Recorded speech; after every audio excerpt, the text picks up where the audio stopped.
morning. Xavier said yesterday afternoon went well. Yeah, and how about you, Ayaka? What were you up to yesterday?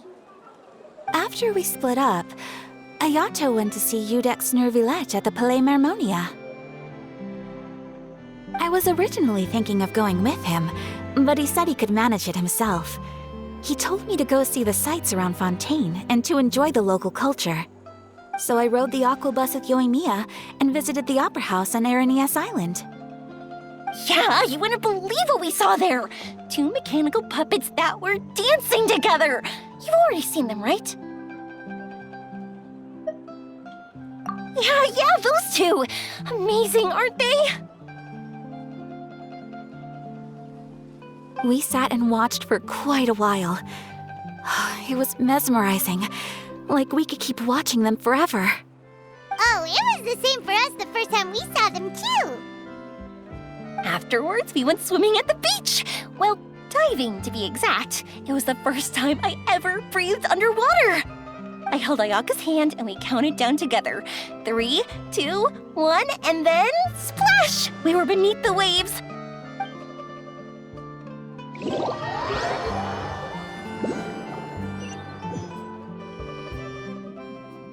At first, I didn't dare to open my mouth. But once I couldn't hold my breath any longer, I decided to take a big breath in. Turns out the water wasn't as salty as I imagined. It didn't really taste like anything at all. Before I knew it, I was breathing like normal down there. It was an amazing feeling. Ayaka said I was too nervous and needed to loosen my grip. She got used to everything way faster than I did. I knew that the Traveler could do it, so I had no doubt we could do it too. That helped me feel at ease as soon as we dove in. The underwater world in Fontaine truly is beautiful. I love seeing the romaritime flowers blossoming underwater, like little candles lighting up the streets at night. Yeah, and there were so many creatures that we've never seen in Inazuma. Like those fish that shimmer like a sword blade. Whoosh! Oh, and those big fish that call when they see people. Ooh. Oh, you mean Hunter's Rays and Blubber Beasts. I just love the name Blubber Beast. Just wait till Pops and the others hear about this. They probably won't believe a word I say.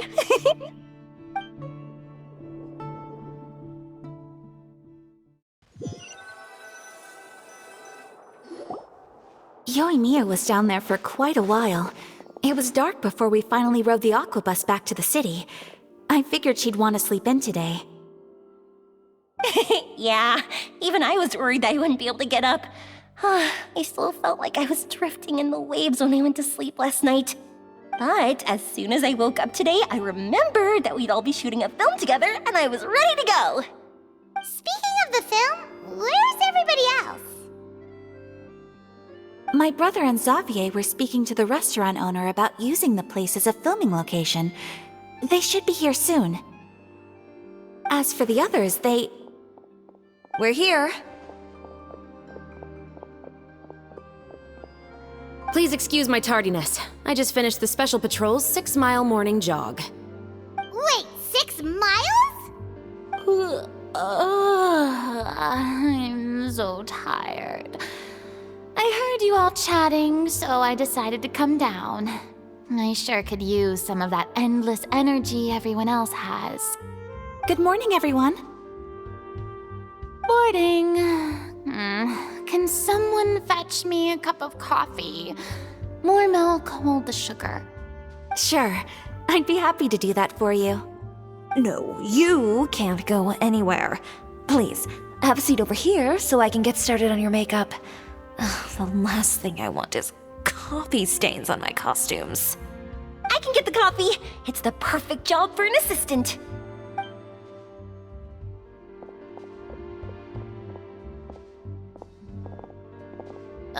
So much energy. Seriously, what's her secret? Oh, Yoimiya's always like that. But you sure look exhausted, Farina. It's because you're not used to waking up so early, huh? Of course not. I spent the whole night reading the novel from cover to cover, marking sections that either need to be omitted or adapted. Wow. Paimon didn't expect you to be so thorough. Well, I was the biggest star in all of Fontaine after all. It takes more than just a pretty face to earn a reputation like that. I know how to get serious when the situation calls for it. I went all out when I was acting as an Archon, so why wouldn't I do the same for my own life? Here's your coffee, Director Farina.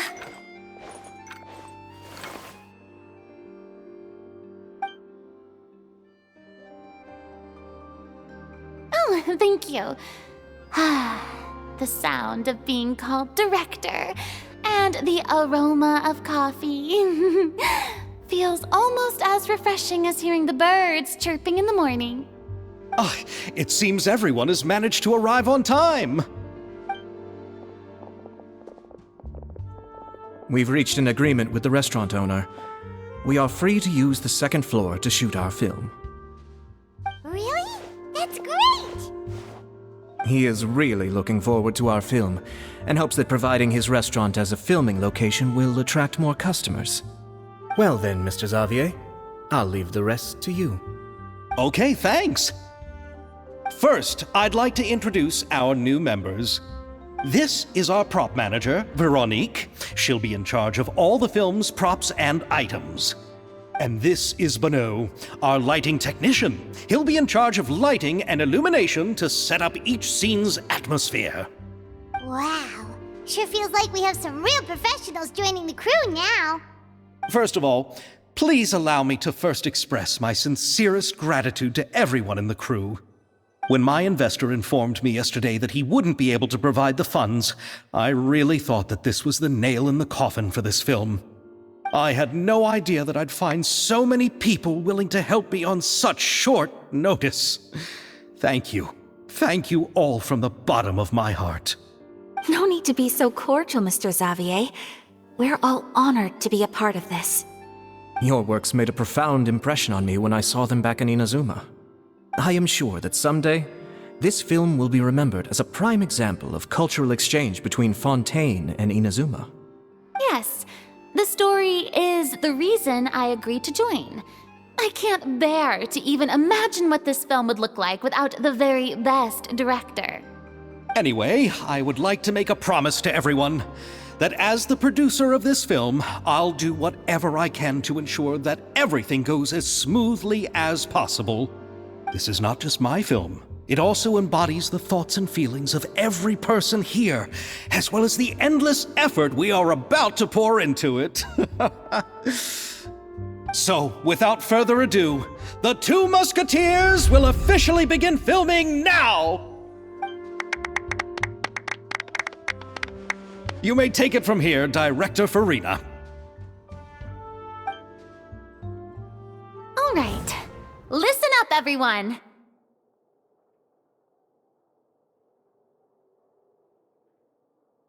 The first scene takes place when the two young musketeers are living at the Baron's home, still unaware of all that is about to happen to them. We'll need props and lighting to set the scene. Our lead actors can go get their makeup done, and extras, please take this time to go over your positions. Whoa. Seems Farina's really kicking things into gear as the director. Is everyone clear? I don't want anyone traipsing around the set like umbrella finches. All right, cameras will start rolling as soon as the set is ready. Let's make a film that'll make some serious waves in Fontaine. Not the kind of waves that drown people. I mean, the good kind of waves. Seems like she's still a bit traumatized by that. Anyway, let's go see if there's anything we can do to help.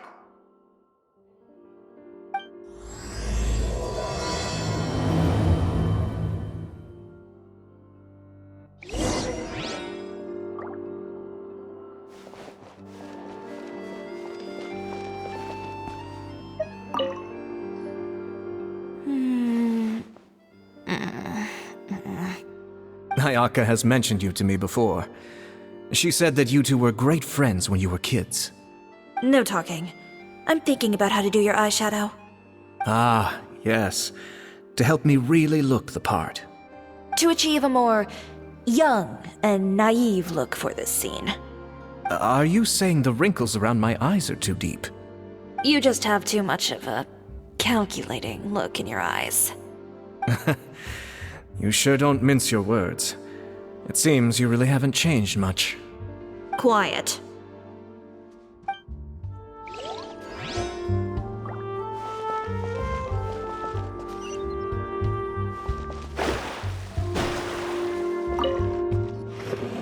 How about here? A little more to the left. You got it. Hey, Yoimiya, do you need a hand? No, I'm fine. You know, doing the lighting is kind of like designing a fireworks show. It's interesting to imagine what kind of atmosphere the lights will create. I heard that the Traveler will be operating the camera and Paimon will be the clapper loader, right?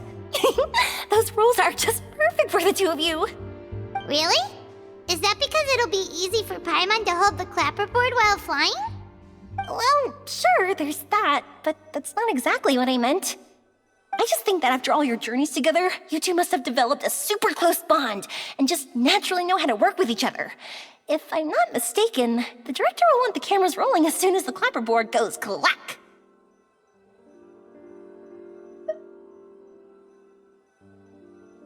Oh, I see. It's amazing to see the magic behind filmmaking. Yoimiya, we need lights over there, too. Oh, on it! I've got to get back to work. Chat with you later. Oh, it's exciting to see so many people working together to bring the film to life.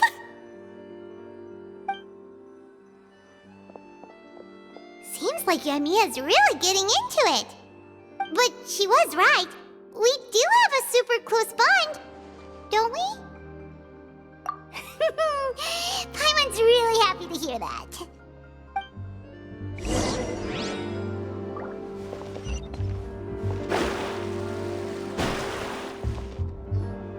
So, this is a real musket? No, it's just a prop weapon. Not bad. Have you seen a real musket before? Only in books and newspapers. I made this one based on the relative shape and proportions I saw in reference images. When we're filming, some special gunpowder will be applied around the muzzle, which will help create the flash and smoke effects of a real gun being fired. Which means it'll be up to the actors to portray the recoil.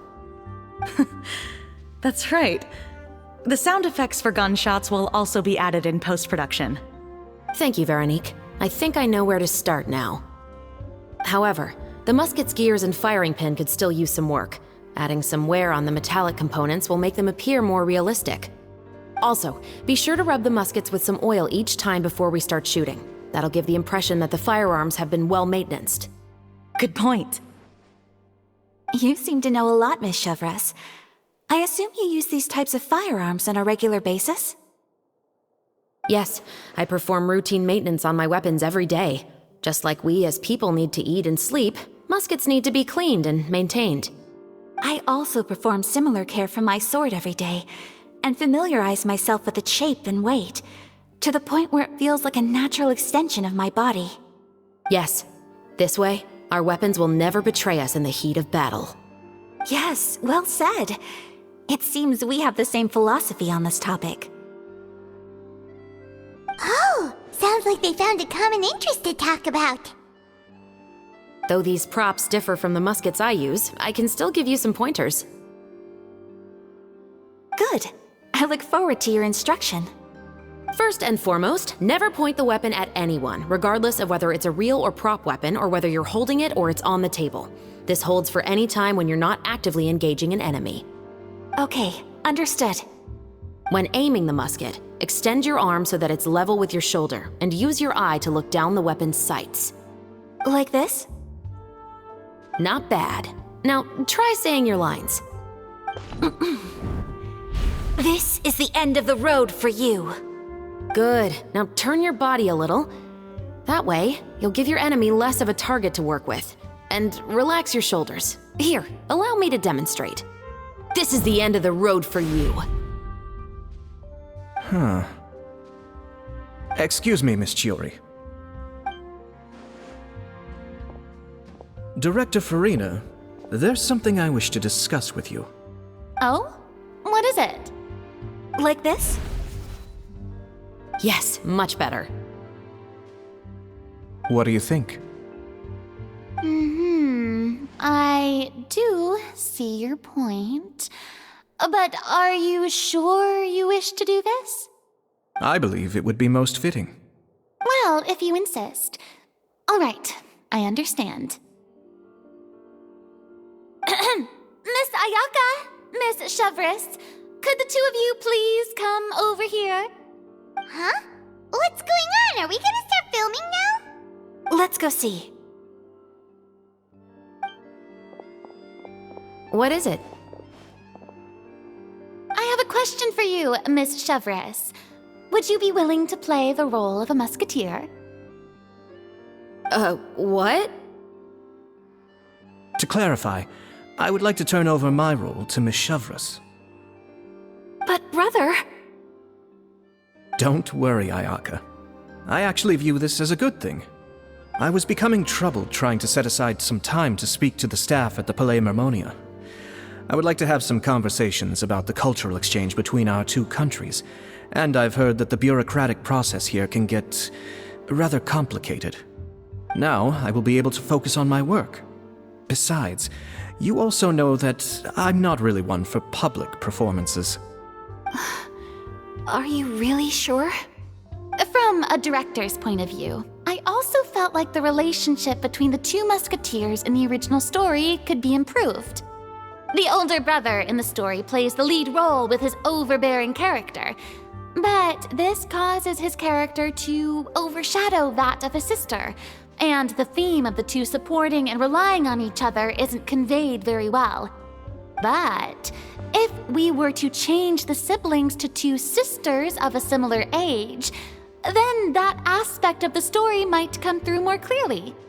Also, I've seen you instructing Ayaka. That cold and dignified personality is exactly what we need for the older musketeer. Of course, even with all these insights, the decision should still be made by Miss Chevres. Chevres mentioned that she really likes the story, right? Paimon bets that she'll take the role.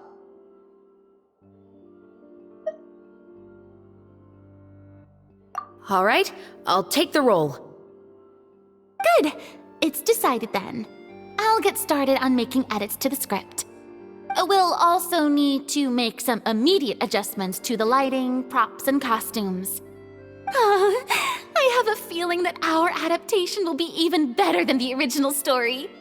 You're doing a great favor for me, Miss Chevres. You have my gratitude. Don't mention it. I like this character, so if anything, I should be the one thanking you. Well, since my brother is the one who brought up the idea, I suppose there's no need to worry.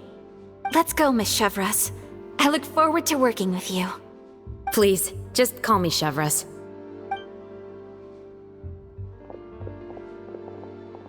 Seems like you're really going out of your way to solve the problem I was having with your makeup. Surely you jest, Chiori. I assure you that I was mostly motivated by a desire to spend more time on formal business. Oh, come on. You really think I'd buy that?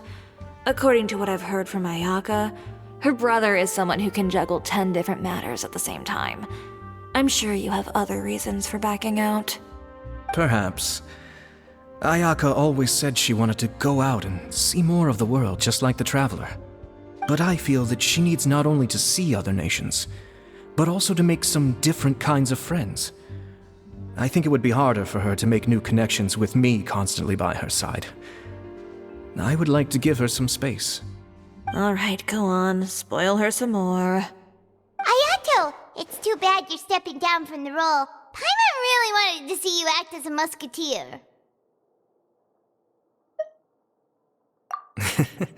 No need to poke fun at me. I'd wager that you also felt that I wasn't the best candidate for the role. It's a little hard for Paimon to imagine you saying those lines. Yes, I've made an appointment to meet some people from the Palais Mermonia. Now, I will have some more time to prepare. Traveler, get the camera ready. Paimon, get the clapperboard! Actors, to your positions! We're about to start shooting the first scene. Go on now. And please take good care of Ayaka. Yep, don't worry. Thank you. I look forward to seeing the film when it's finished. All right, now that we're all here, let me help set the scene for everyone. The first scene takes place when our two main characters are still living at the Baron's estate. They've been ostracized and verbally abused by others in the household, but they still have no idea why. We want to capture how naive and innocent they are despite their pain. Chevres will be playing the role of the older sister, Tulip, and Ayaka will be the younger sister, Iris. Be sure to get close-ups of the main characters at the right moment. Silence on the set! Lights, camera, action! Let's go! Tulip, Mother's been out for quite a while now. Perhaps she went to pick some flowers on the way home. You know how she loves flowers. Iris, Tulip, I'm home.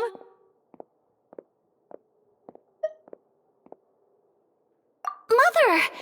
You were out for so long, we were beginning to worry about you. I'm sorry, but I'm back now, safe and sound. Here, I brought your favorite treat, apple turnovers. Mother, what are those bruises on your hand? Huh? What bruises? Oh, I must have bumped into something while I was working yesterday. But I didn't notice them this morning. Then perhaps they're from when I accidentally tripped when I was out just now. By the way, did you have fun playing at home? What's the matter, Iris? Well, we've realized that no one really wants to play with us. They even took Iris's doll and spat at us. And they even called us names. They said we were... Shh! It's all right, don't worry. Girls, listen to me. It doesn't matter what anyone says. Don't listen to them. No one can define you with such words. You both have wonderful lives ahead of you. Just like your names, you will both blossom like beautiful flowers. Maybe your time to blossom hasn't quite come yet, but one day, you two will bloom more beautifully than anything else.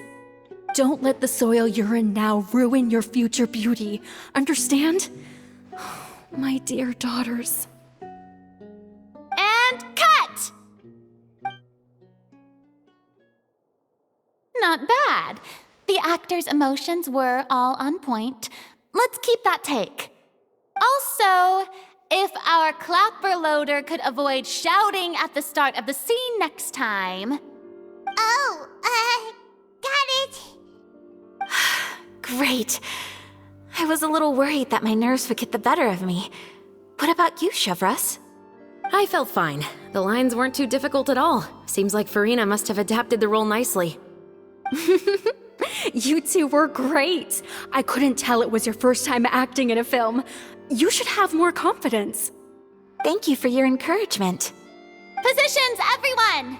We'll move on to the next scene after we try a few more camera angles.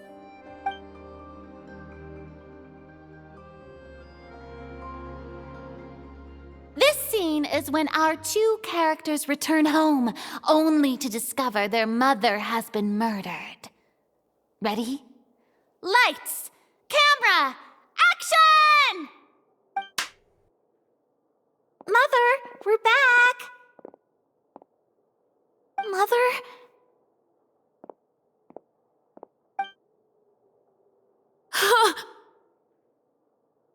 What's wrong, Tulip? Iris, stay away! Huh? Why? What's... Mother! Mother... She's... Huh? There's poison in this cup. Huh? I could have sworn I've seen this kind of cup before. Those aristocrats. They didn't even try to cover up their actions.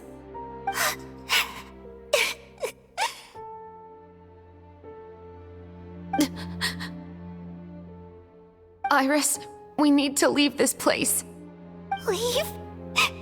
But now that Mother is gone, where can we even go? Anywhere. All I know is that we can't stay in this house. But are we just going to let them get away with this? We'll have our revenge, I promise you. Just not right now.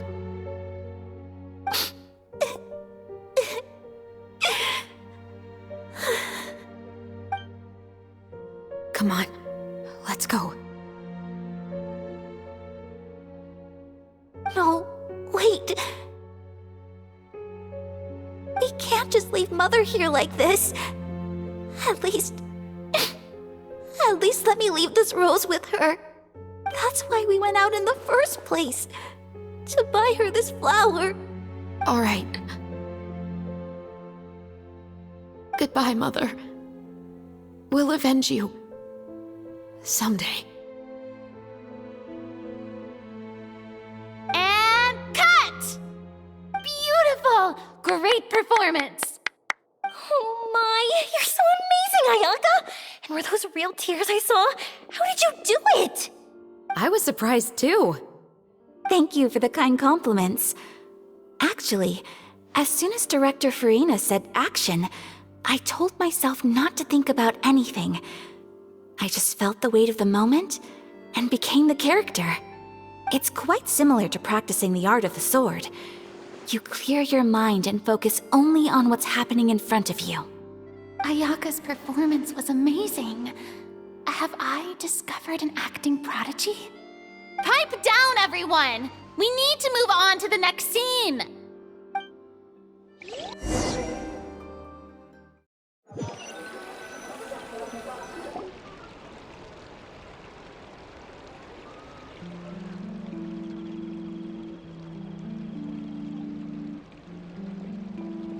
Huh? Are we done already? But Paimon wants to keep playing with the clapperboard.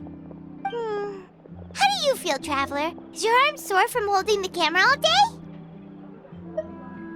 Good work, you two. You too, Shivers. You were quite the actress today. I've read this novel many times before. I have a good grasp of my character's mindset. Anyway, do you remember my request from yesterday? Oh, right! We were having so much fun that Paimon nearly forgot! You have a case where the murders seem really similar to the cases in the novel, right? So, how are they similar exactly? In the story, the main characters grow up to become two musketeers, always using their guns to carry out their revenge. And on each of the victims, they place a rainbow rose as a signal that they've returned. Yes, that's correct. We found rainbow roses just like in the novel. Seems like you're connecting the dots now. Oh, that does sound pretty concerning. Especially after seeing the script today. Oh, now Paimon can't stop wondering what kind of ulterior motive the murderer might have. What do you think, Traveler? You're smart. Paimon wants to hear your thoughts. Good. On behalf of Fontaine's Special Security and Surveillance Patrol, thank you for your dedication to justice. There's no time to lose. We should start investigating right away. Follow me. Huh? Right now? Well, we just got done filming all day. Paimon's so tired. The most valuable intel always comes after nightfall. They are like small, remote islands in the middle of the sea. If you don't stay vigilant, you will pass right by them in the fog. That's how one of my favorite books always puts it, at least.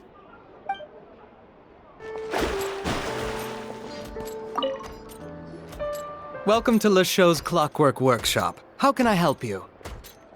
Hello. I'd like to know if anyone has purchased some special components lately. Special components? Sorry, could you be more specific? I mean the kind of components that aren't typically used for clockwork toys, but for firearms. Huh? For firearms? No, we don't sell those sort of things here. Don't misunderstand. I'm not here to cause any trouble. We are merely investigating a case, and we're hoping that you could cooperate. Well, to be completely honest, I'm not even sure what kind of components that would entail. Has anyone ever purchased components here as an individual rather than on behalf of an organization? We have a lot of customers who buy toys, but those who buy components are all regular customers who buy in bulk on behalf of their organization. Is that so? I understand. Thank you for your cooperation. You're welcome. It's the least I can do.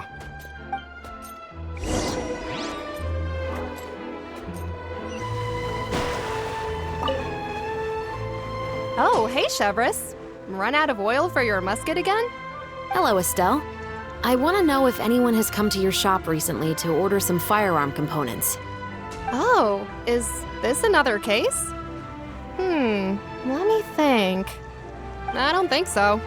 Some people have requested that I make some prop guns for the Fontenalia Film Festival, but I refused all of those requests. Oh? Why's that? Because there's no profit! I only make things here that can do some real heavy lifting. I don't have the energy to make some new molds just for the festival. Then has anybody come specifically looking for mechanical components? Well, I usually sell off my scrap to the Fleuve Cendre. I don't typically give them to one specific person. I understand. Thanks for your cooperation. Don't mention it. Always happy to have the Musketeers' patronage.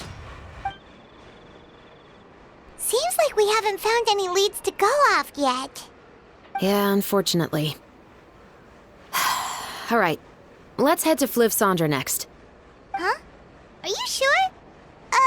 People might not be so thrilled to see the captain of the special patrol there. You think so, huh? Then I guess you don't know. Huh? Know what? That I grew up in Fleuve Cendre.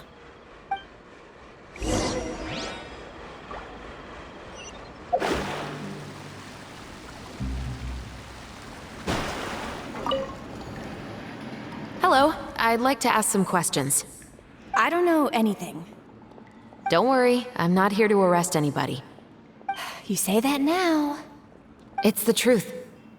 Here, take this as my guarantee.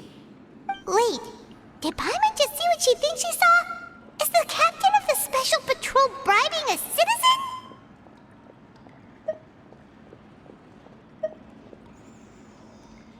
Seems you're different from the other guards. What do you want to know? Have you heard anything related to muskets in Fleuve Cendre lately? Anything at all? Muskets, huh?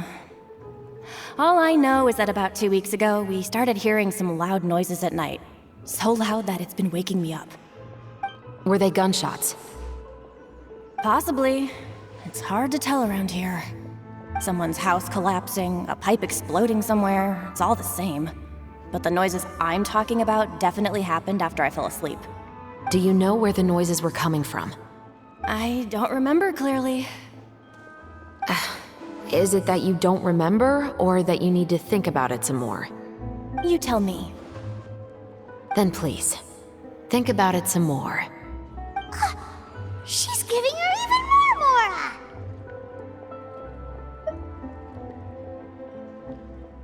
The noises came from the end of the Southern Waterway.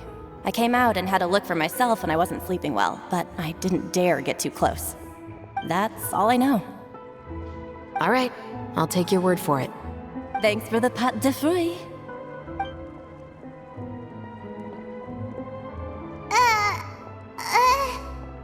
No need to be surprised. I grew up here, remember? I know how to get people around here to talk. My apologies, I'm all out of sweets. Though I do have some other tempting snacks in my custody. Fries, fried chicken, and even onion rings. But taking care of junk food is my responsibility. You're better off sticking to your normal, nutritious diet. Now then, let's keep going.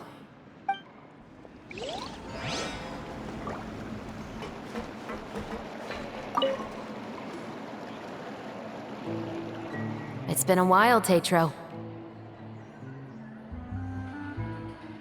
Please, just get on with your request. I want to know if you've heard anybody talking about muskets lately.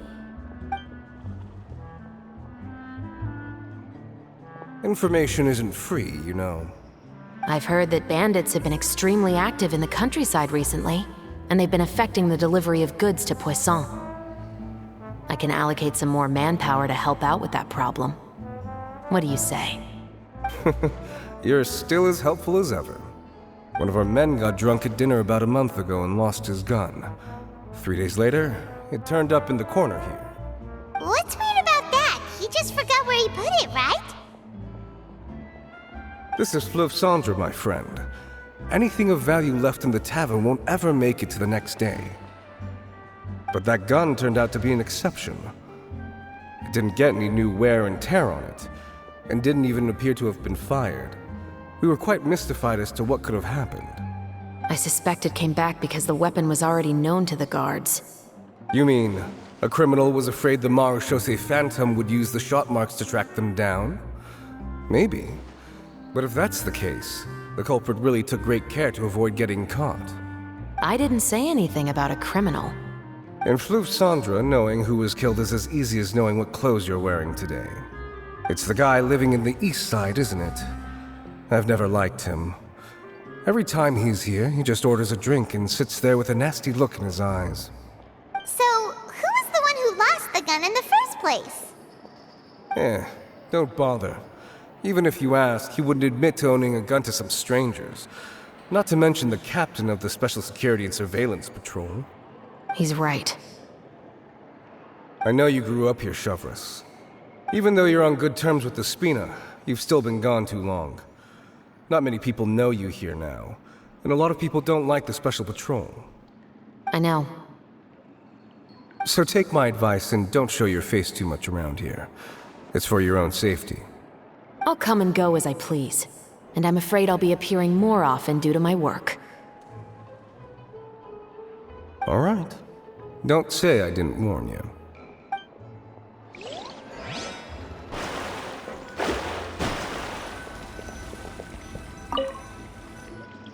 What's all this? Some broken planks and barrels, as well as some liquor bottles? Yes, but have a closer look, Paimon. Even though somebody has purposefully tried to clean them up, these are obviously marks from musket bullets. In other words, someone was here trying to improve their shot. They were using the barrels and bottles for target practice. Could it have been the killer? Your guess is as good as mine. Although many people at Fleuve Cendre own guns, few hide the fact from others. And even fewer would go to such lengths to hide markings from practice shots. Anyway, let's go. There might be more to this.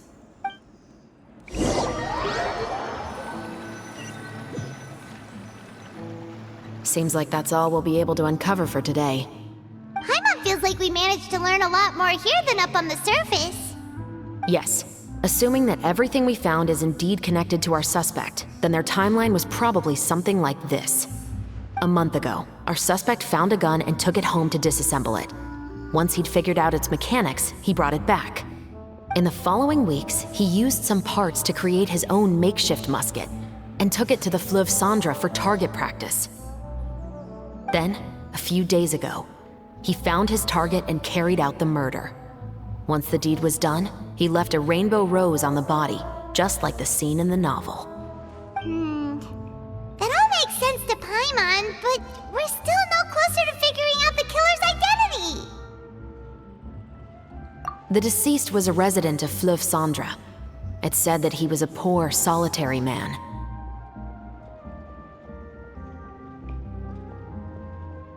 Yeah, that's also something I'm trying to figure out. If we are indeed following the novel, and there's a story behind the murder, then this murder should be an act of vengeance. but according to our investigation, the deceased didn't have any enemies. He was no saint, but no one's heard of a rival who hated him enough to shoot him dead, much less care to leave a rose on his body. What message is the killer trying to convey, and to whom exactly? We've thoroughly investigated that possibility. He claims to have spent the whole day at the Opera House on the day of the murder, and the staff there have confirmed his account. Okay, so he has an alibi. Not only that, he lacks a credible motive as well. He has a family of his own, and both of his parents are still alive. I've looked into his records. He was adopted at the age of 6, and all the proper procedures were followed. There are also records of him at an orphanage before then. In the story, the mother of the 2 musketeers was murdered after the children turned 10. Of course, he could have changed the children's ages, but I don't want to assume anything without evidence. More importantly, I've also had a chat with him in person. He didn't seem like the kind of person who would pull the trigger to kill a man. Then, what should we do now? We have all this new information, but it doesn't help us move forward. Investigations take time. I didn't expect us to catch the culprit in just a single day. How about this? Let's spend the next few days filming with the crew. We can continue the investigation once we're done with the film. I'm sure that given time, new leads will present themselves. Wait, but weren't you saying Intel is like small, remote islands in the middle of the sea just a moment ago? Wouldn't you just miss them if you were to stop looking? Ah, but the book had more than one reference to the islands, Paimon. Oh? What else did it say then? As long as you spend enough time sailing through the fog, you'll eventually come across an island.